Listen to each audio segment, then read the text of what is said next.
Всем привет! Сегодня у нас расклад «Влюблен ли он в тебя тайно?». То есть сделаем анализ его чувств к тебе. Но прежде чем начать, отвечу на пару комментариев. Сначала женщине отвечу, которая написала: «У вас даже хорошие карты плохие».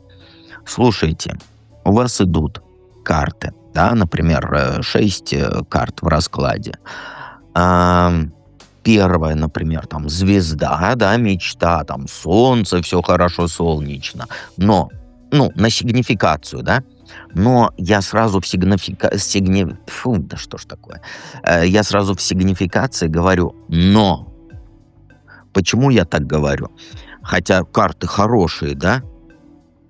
Пятая, шестая карта, семерка мечей. Чем все закончится? Он вас обманет и убежит. Я что, должен вам сначала лапшу вешать, что ли? Все будет хорошо, все замечательно. Звезда и солнце, день чудесный. Но я-то вижу, чем все закончится. Поэтому всегда будет «но».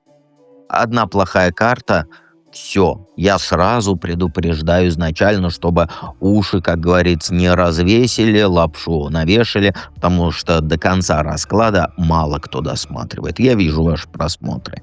У вас вот самое главное — начало услышать, что все хорошо. Но я-то весь расклад сразу вижу. Поэтому будет «но». По поводу мужчина один написал. Ты против мужиков. Нет, я не против мужиков. Я сразу говорю, что я против полупокеров. И если откликается, да, если тебя триггернуло что-то, значит, это правда. Больше никак. Психология такова. И если ты приглашаешь девушку на свидание и просишь 50/50 заплатить, здравствуй, ты полупокер. Я против такого. И мое мнение имеет место быть на этом канале. Если тебе не нравится быть полупокером, так ты плати полностью. Мужчина, приглашая на свидание девушку, оплачивает все. И самое главное, он не должен ее по паркам гулять. Он ее должен в первую очередь накормить. Вот меня так воспитывали. И еще раз повторяюсь, мое мнение имеет место быть на этом канале. А если ты 50/50, давай будем в ресторане платить, ты полупокер, и ты меня никак не переубедишь, что ты не он. Полупокер — это такое запрещенное слово, но ты меня понял, да? Кто полудевочка? А как мне по-другому вас называть, если вы сидите на шее у женщин, если вы давай в ресторане 50/50, или вот это вот сейчас современное понеслось. Ты тарелочница. Так ты тогда выбирай, кто кушать не хочет вообще никогда. Ты полупокер тогда. За свою жопку бережешься, ой, как бы меня все женщины плохие. Так ты мужик или тряпка? Если мне показывает, что ты по картам полупокер, который давай с женщинами 50/50, давай и женщины буду на шее сидеть, значит, ты полупокер. И слов из песни не вытянешь. Если карты показывают, что ты на шее сидишь, то кто ты есть? Значит, хорошо, что триггерит некоторых. Это значит правда. Потому что настоящий мужчина, он за женщину оплатит в ресторане. Он ей купит цветы. Если у нее дома холодильник пустой, он ей наполнит этот холодильник. Так поступают настоящие мужчины, а не вот это современное. Ой, все тарелочницы, все там и еще какие-то. Или там, если я женщину накормил, 100% заплатил, значит, я ее сегодня в постели гулять буду. А с чего это? Ты покупаешь любовь? Ты покупаешь женщину, так не ходи с покупными женщинами на свидание-то. Женщины, теперь до женщин. Да, сегодня я кряхтеть хочу. Женщины, которые мужиков своих хаят в комментариях. Слушайте, а вас в наручниках в ЗАГС-то тащили? Я сомневаюсь. Если вы на порыве вот этой страсти ему отдаетесь на первом-втором свидании и сразу его тащите в ЗАГС, а он оказывается полупокером, то кто виноват-то? Карт, что ли? Или я виноват? Нет. Так что, раз вы купились на это, в порыве страсти подумали, он мой близнецовый пламенец, то страдайте, пожалуйста. А в раскладах я врать не буду. Если показывает, что мужчина плохой, буду так и говорить. Если карты показывают, что женщина плохая, то я так и буду говорить. Вот вы понаслушаетесь вот этой вот, как сказать, сказочности на сахарных раскладах, да, а потом вам жизненный делают, где правду говорят. Вам не нравится, так не слушайте. Не слушайте, тоните в своем болотце, как мужики, так и женщины, пожалуйста. И в итоге вот вы, которые вот негатив сливают, да, вы друг друга стоите. Вот эти мужики, которые «давай я буду на шее сидеть», и женщины, которые своих мужиков хаят, хотя это их выбор, вы хаете саму себя. Так вы друг друга стоите. Тут 99% зрителей, они адекватны. Они знают, что вот будет сейчас жесткая правда. Или, как говорится, понимать, вникать и вылазить из болота, или тонуть дальше. Что карты показывают, то я и буду говорить. И если вас что-то триггерит, значит, все правильно говорю. Итак, давайте начнем наш расклад.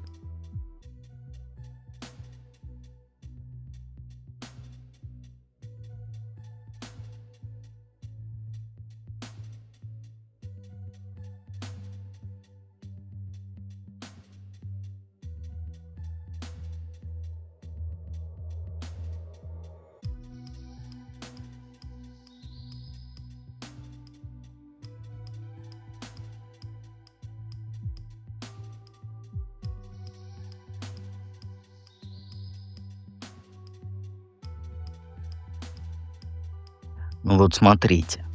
Вот здесь не было бы «но», если бы не король жезлов, рыцарь жезлов, мечей шестерка, как тут пятерка жезлов. Вот как тут без «но». Что сейчас между вами? Это сигнификация. Ну, у вас сейчас вот, как сказать, как на стройке. Шум, пыль, куча недоделок. С одной стороны, он вот ведет себя как хозяин. Он уверенный, такой напористый, хочет быть главным в отношениях. Но с другой стороны, он как парнишка, который вот несется вперед на красный свет и о последствиях не думает. То есть, я объясню, вот смотри, эмоции есть, то есть страсть есть, но это поверхностно все. Он не строит фундамент. Тут бы выпал там король кубков, я думаю. Он просто ставит палатку на песке. И вы оба сейчас в режиме вот это огонь и движение. Но плана четкого я не вижу по картам, вообще его нет. Вот это и было бы «но» для вас. Понимаешь? Но я же не могу от себя придумывать. И он тебя притягивает. Но он тебя притягивает как вот... как работа, не как человека. То есть для него сейчас нужно ощущение контроля, а не настоящая близость. И да, он может устраивать эти внезапные порывы внимания, там цветы, сообщения ночью, встречи. Но это больше на проверку похоже, как будто вот, а смогу ли я ее зацепить? То есть не на любовь, а на самоутверждение. И ты для него как вызов, который нужно покорить, а не как партнер равноправный. И что самое плохое, ты это чувствуешь. Но ты мне будешь упорно писать в комментариях: у нас любовь, у нас страсть. Да я же не против. Но напиши ты мне это через 2 года. Ага. Вот когда сегодня ты посмотрела, через 2 года напиши и скажешь, кто был, я прав или ты. И оттуда у вас все вопросы. Ты интуитивно понимаешь, что за активностью глубины нет никакой. Он не смотрит тебе в глаза, когда про чувства говорит. Он смотрит на свою реакцию в твоем взгляде. Поэтому не обманывайся. Между вами сейчас игра в кошки-мышки. Страстные недели у вас. Ну, как это называется-то? Конфетно-букетный период. Вот. То есть он в этих всех кот и сыр. И это все одновременно. И ты тоже. И кот, и сыр. Вы друг с другом в кошки-мышки играете. Влюблен ли он в тебя тайно? Ну, знаешь, забудь про тайную любовь. У него не чувства, у него, как сказать, чемодан без ручки.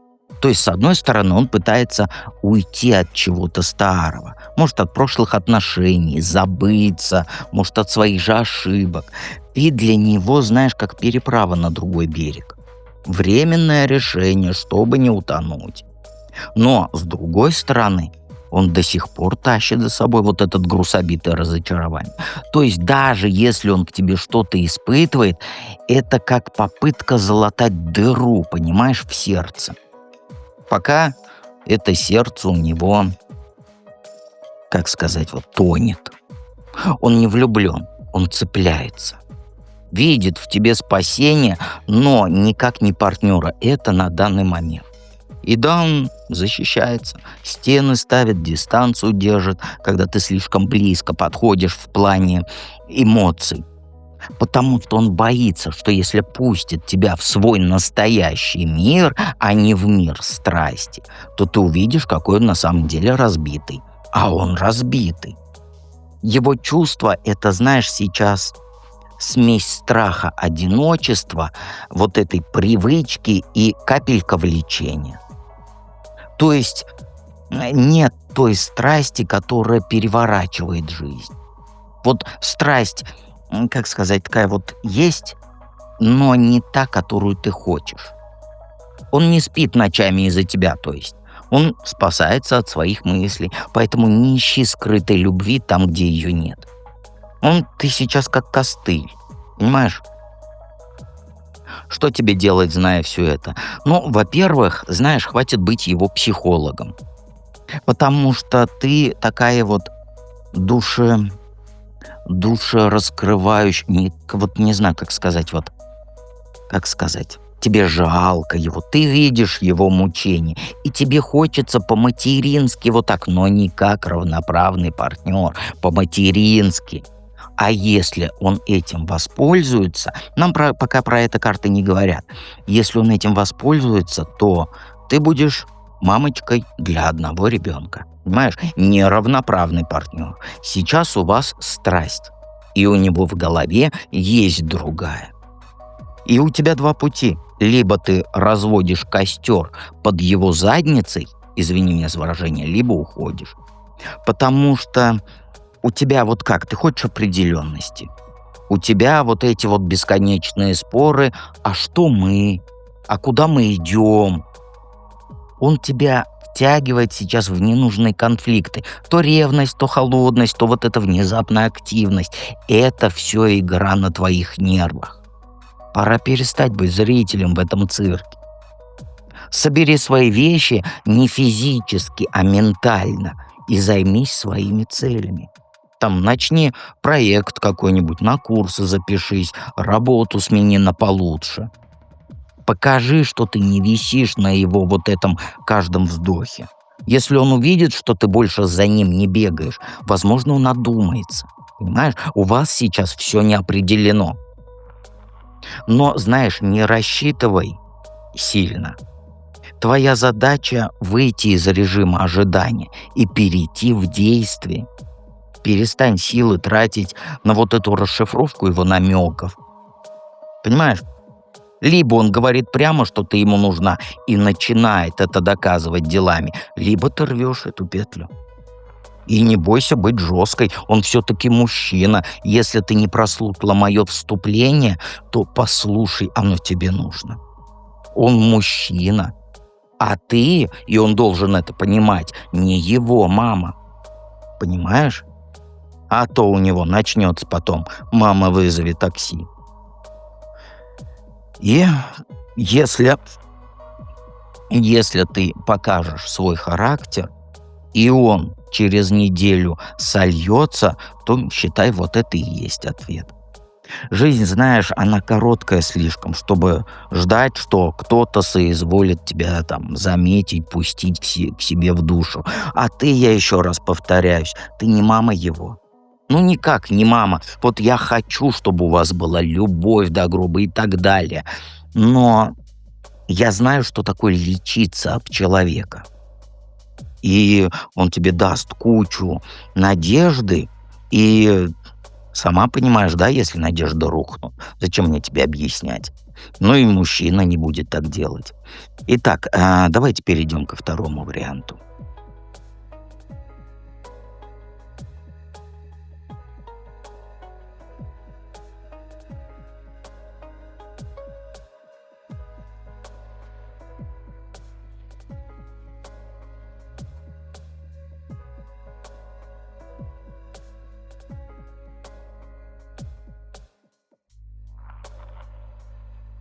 Двоечки. Двоечки. Ну вот смотрите. Вот дед, у тебя постоянно негатив. А как я вам тут скажу, если тут измена и развод? Вот тройка мечей, правосудие. Он тебе изменил, сейчас у вас развод. Ну, эх, что сейчас между вами? Если не хочешь негатив слушать, то не стоит этот вариант смотреть. Потому что тут все прозрачно. Тут прозрачно все, как вот слезы сивки по бурке, которого кинули в мясорубку. И ты сейчас в дерьме по уши. А по-другому, как я тебе скажу? Он не просто налево сходил, он там устроил целую олимпиаду по прыжкам в чужие кровати. А теперь этот цирк приехал и в ваш двор. Встречайте, аплодисменты, пожалуйста. Формально вы еще вместе. Но на деле уже идет вот эта жесткая дележка тарелок, кота. И он ведет себя сейчас как последняя сволочь. То есть строит из себя жертву. Копается в твоих ошибках, не видя, что он сам тоже накосячил. Это знаешь, как вот полупокеры говорят, да? Это ты виновата, что я тебе изменил. Логики нет, да, но вот полупокеры так говорят. И он пытается выставить тебя виноватой, хотя сам за своим хозяйством не смотрит. И все вот эти разговоры про «давай семью сохраним» — это просто тупая попытка выторговать себе время, чтобы, как говорится, денежки поглубже спрятать, найти адвоката получше и подешевле. Ты для него сейчас не любимая жена, нет. Ты сейчас для него вот этот вот, кто против тебя в суде. Ну, противник в суде он у тебя. И самое плохое, что он будет давить на жалость, вспоминать момент счастливый, будет обещать исправиться. Но это все вранье. По картам это вранье. Уже все рухнуло. Вот эти ваши разговоры с криками и хлопанием дверей — это не попытка помириться. Это битва за выживание. И даже если ты чувствуешь, что еще что-то там тлеет внутри, то забудь. Он все это убил напрочь. Еще раз повторяюсь, уже от себя не по картам. Предавший однажды предаст и дважды. Вот просто запомни. И все. Влюблен ли он в тебя тайный и глубокий анализ его чувств, 3 карты. Знаешь, забей в гугле, как убедить себя, что он не мудак. Вот это как раз вот ваша история. Он не влюблен, даже близко не влюблен. Он просто сейчас задницу прикрывает свою. Понимаешь? Ему страшно потерять там квартиру, деньги, репутацию хорошего мужика. И вот и все. Его якобы чувство — это ловушка для дебилов. И там вот тебе букет, да, на самом деле это маневр, чтобы договориться, там, как сказать, повкуснее. Он сейчас специально время тянет, чтобы ты, как говорится, раскисла, согласилась на его условия, пожалела. И вот эти взгляды, как у кота из Шрека, да, полные тоски, разговоры о прошлом, пьяные звонки в 3 часа ночи — это манипуляция. Так делают только полупокеры. Извини меня, мужики так не делают. Он не хочет тебя. Он хочет оставить все как есть. То есть возможность спать с кем попало, пока ты дома сидишь с надеждой на чудо и расклады дедовы смотришь.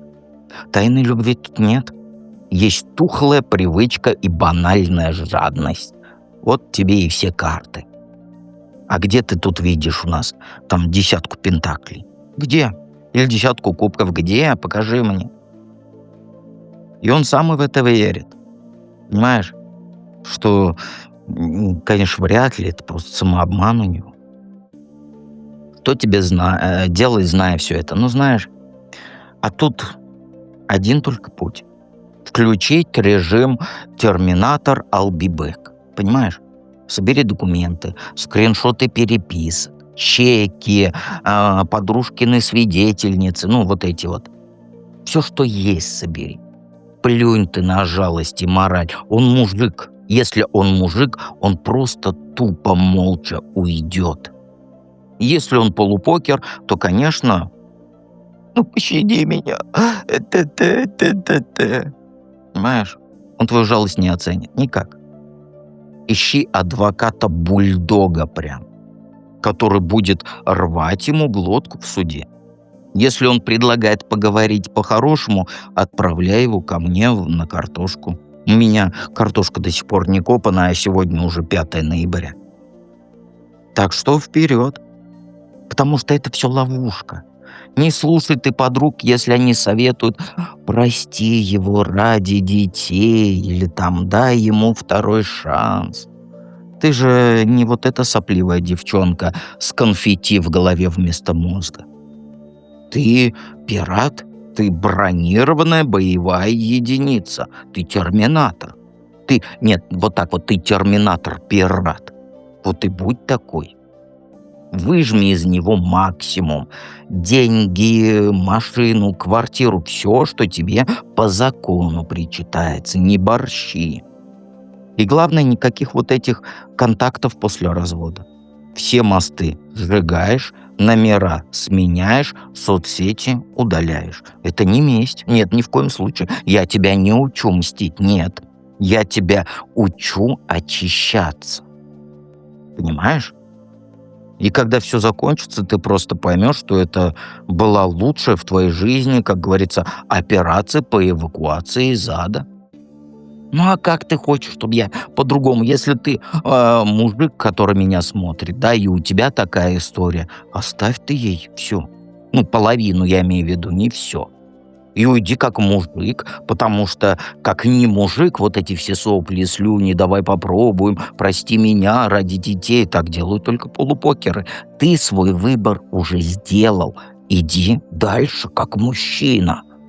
А не пиши мне в комментариях: ой, ты против мужиков. Я как раз за мужиков. Я против полупокеров. Давайте перейдем к третьему варианту.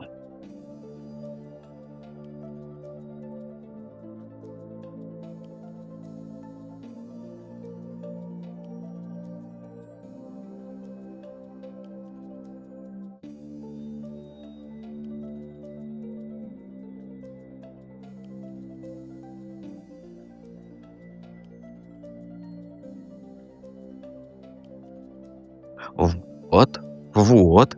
Дед, у тебя негативные расклады. Сейчас буду сахар лить. Кроме, все-таки есть паш мечей, все-таки есть дурачок, все-таки есть император. Но в основном все хорошо. Поэтому это я наперед сказал, да, для вот этих вот: у тебя одни негативные». Ну а как? Тут есть дурак, это легкость, это беззаботность. А мы-то смотрим что? Отношения. Как он относится к отношениям? Беззаботно. Ну и паш мечей, король кубков, ой, король кубков, говорю, солнце, тут все хорошо. Что сейчас между вами? Сигнификация. Ну, по факту, мне не нужно уже говорить, можно говорить, что помню, что где-то рядом, да, но расскажу. У вас этап сейчас, знаешь, какой вот? Покупаешь ты новенький телефон ребенку. И вот у ребенка вот этот новенький iPhone, вот у вас сейчас вот так отношения. Вы оба сейчас чувства выгуливаете на солнышке. То есть смеетесь, шутите, вообще никаких подковерных игр нет, грязных намеков тоже нет. Нет, вы кайфуете сейчас от простоты и ясности. Как вот первый день каникул. Вот вспомни, как это вкусно было. Первый день каникул школьных. Хоть у меня и школа была 40 лет назад, но все-таки вот это вот 1 июня, оно такое вкусное. Вот у вас сейчас вот так. У вас сейчас 1 июня. Но это не вот это тупое, да, ой, я тебя люблю, люблю, давай снимай штаны. Нет, у вас реально все складывается. То есть вы сейчас познаете друг друга. У вас не просто чих-пых и полетели, да, у вас паш мечей. То есть вы познаете друг друга с интересом. И он сейчас, знаешь, все-таки мы не ему расклад делаем, да, а тебе. И что мне про тебя рассказывать? Ты и сама про себя знаешь. А вот про него он сканирует тебя. То есть все твои реакции. Как ты говоришь, о чем ты молчишь, как ты молчишь, где ты смеешься искренне, где ты через силу. То есть он прям сканирует тебя.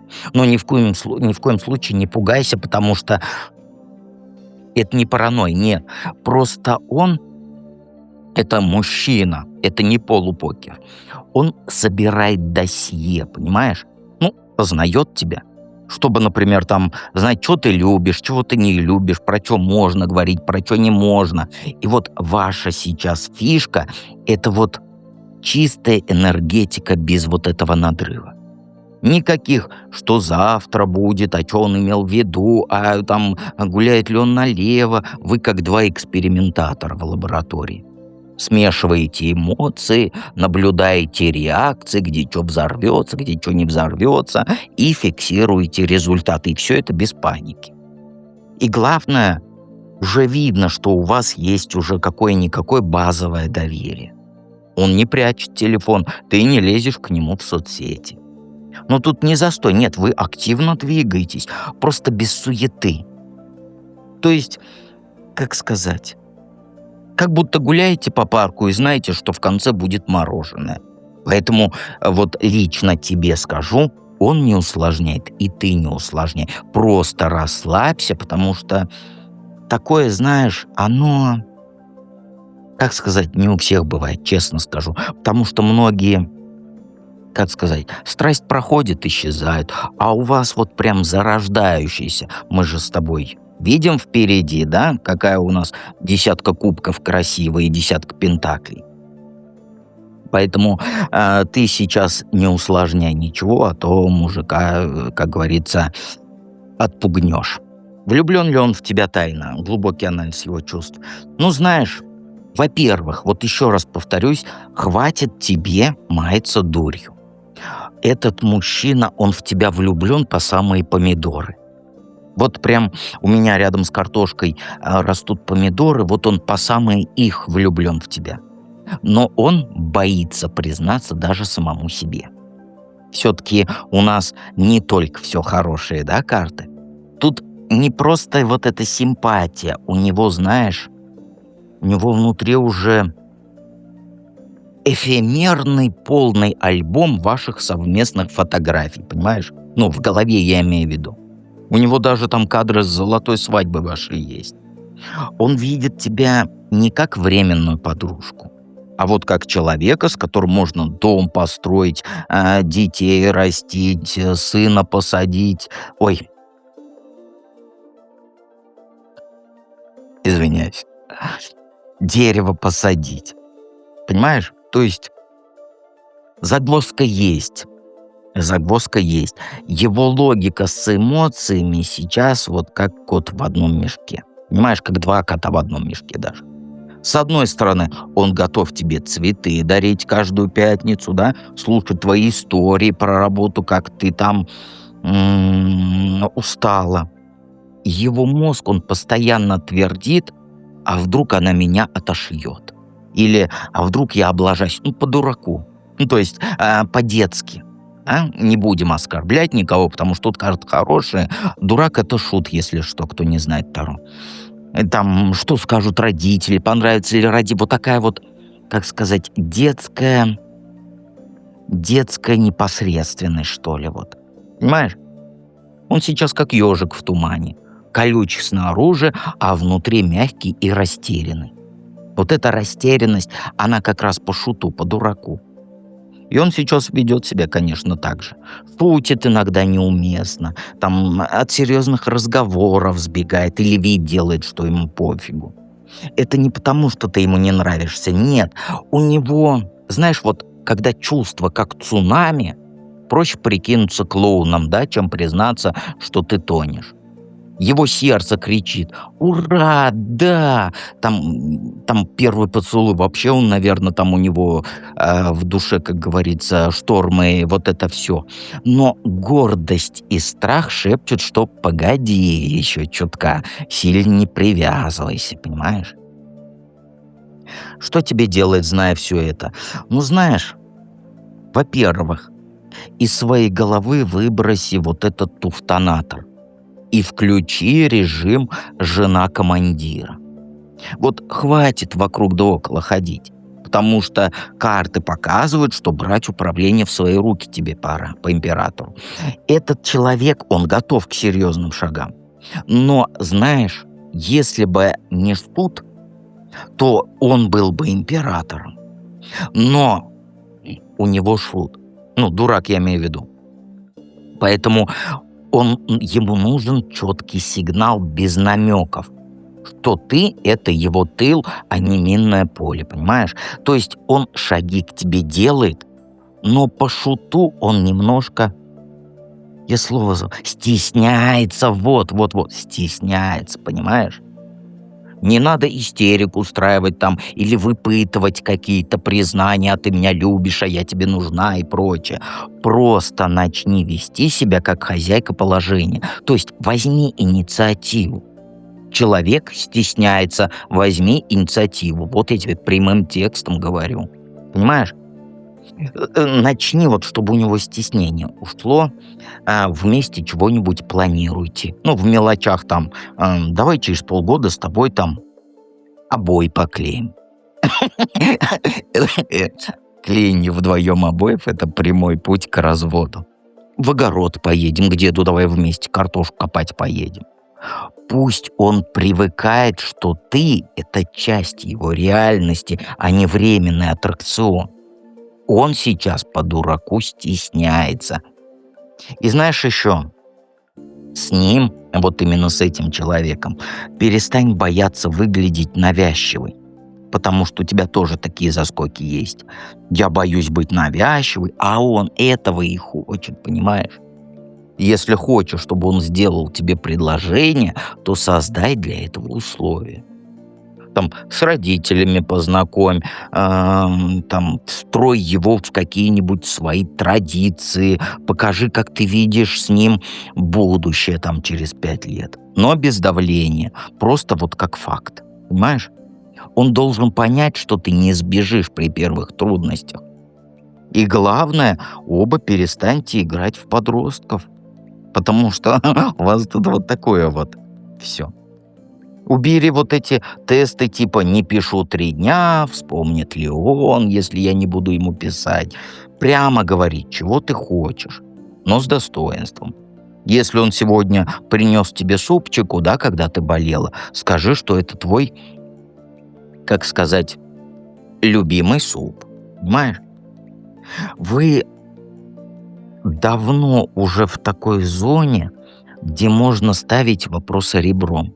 Либо вы двигаетесь к свадьбе, либо тратите время друг на друга вот на эти, как сказать, подростковые любови. Ну, у вас тут все хорошо. Вот минусы, в общем, мое «но», он стесняется. Вот стесняется, да, потому что, как сказать, ну, такая вот детская непосредственность у него. В остальном все хорошо. Ну и у тебя, конечно, еще в голове всякие выдумки есть. Ну, ничего. Поженитесь в итоге. И обязательно подписывайся на канал.